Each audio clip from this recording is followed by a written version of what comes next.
This video falls under fair use. Fair use allows commentary, criticism, and reactions. What's up, back with another one, and today we are looking at Odell Beckham Jr. breaking down the realities of athlete finances. So let's check this clip out. Mind is just too strong. One, I'm also in a position where I'm kind of backed by a lot more than like what everybody else might possibly have. Like I know, like I'm gonna be straight after football, period. If I didn't have $1 in my account right here today as we speak, I'm gonna be straight for the rest of my life. No question, right? I don't think everybody is in that. And when you've sacrificed your whole life to get here, and you're like, yeah, I played 10 years in the league. And I always explain this to people, I'm like, bro, you give somebody a 5-year, $100 million contract, right? What is it really? It's 5 years for 60. You're getting taxed. Do the math.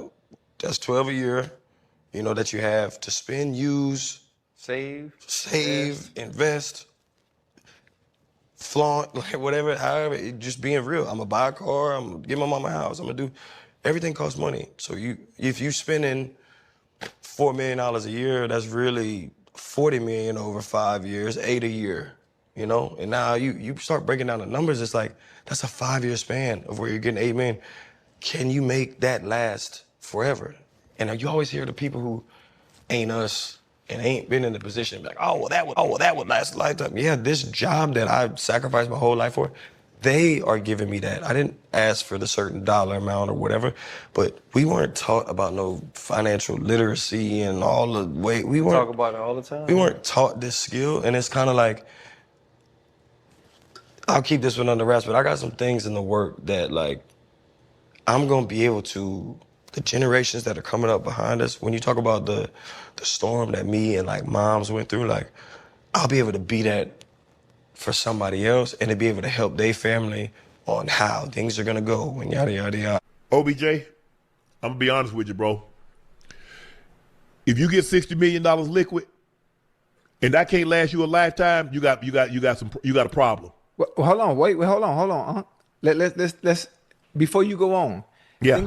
Think about all the lottery winners, right? Yes. They all went broke. Yes. Because cause think about what all of them. What did he say? What he put something in there at the end. What did he say? You spend, use, save, invest, flaunt. Right. Mm-hmm. Ocho. Yeah. Do you really need 10 houses? Do you really need 15 cars? No. Do you need to buy everybody in your house, everybody in your family, a mansion that costs $1 million, $2 million? Mm-mm. Because here's the thing. Yes. First of all, if you buy somebody in your house, your family a house that costs $1 million to $2 million, first of all, they can't afford the upkeep on it. Because if they could, they'd have it already. See, it ain't the payment, it's the upkeep. Right. When ish go wrong. Mm-hmm. So now you buy somebody a Mercedes, you buy somebody a Ferrari, you bought somebody a high-end car. Yeah. Now you said, okay, I bought you this. You got to get the upkeep. Right. Something happened to it. Tire go flat. Who they calling, Ocho? You. But here's the thing. Yes. Bro say he's spending $4 million a year. If you spending $4 million a year and it ain't a business related, you out your mind. Ain't no way in spending $4 million a year. Hey, that's a lot of money there, boy. Factor that stuff in when the money's coming in because it's coming in so fast and it comes in huge chunks. Yes. Everyone doesn't factor. Everyone doesn't have that financial savviness or that financial discipline to think long term. That's no Ferrari, didn't get a Lambo. But here's the thing, Ocho. Let me see what he didn't tell you, how it adds up. Flying private.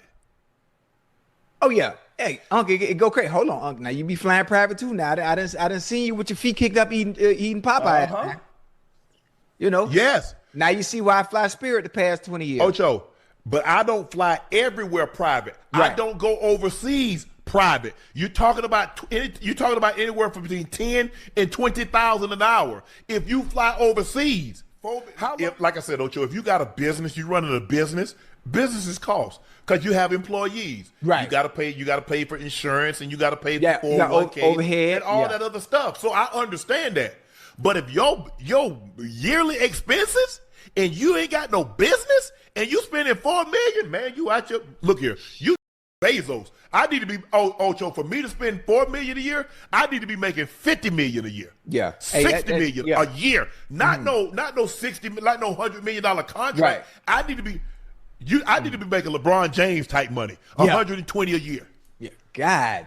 Odell Beckham Jr. speaks openly about how financial security in professional sports is far more complex than most people outside the game realize, and he explains that he has reached a point in his life where he feels confident about his future beyond football because he built a foundation that goes deeper than highlight moments or short-term contracts.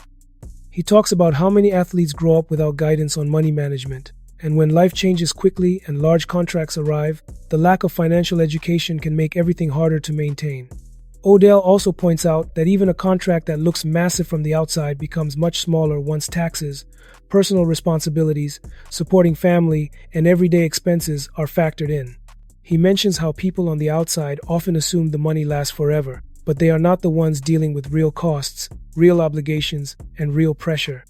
Odell says he is now working on projects designed to help future players and young people understand money better than his generation did, especially those who come from backgrounds where these conversations never happened.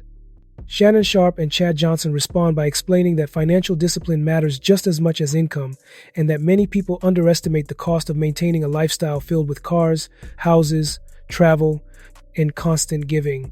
They talk about how even generous intentions can become overwhelming if someone does not anticipate ongoing expenses.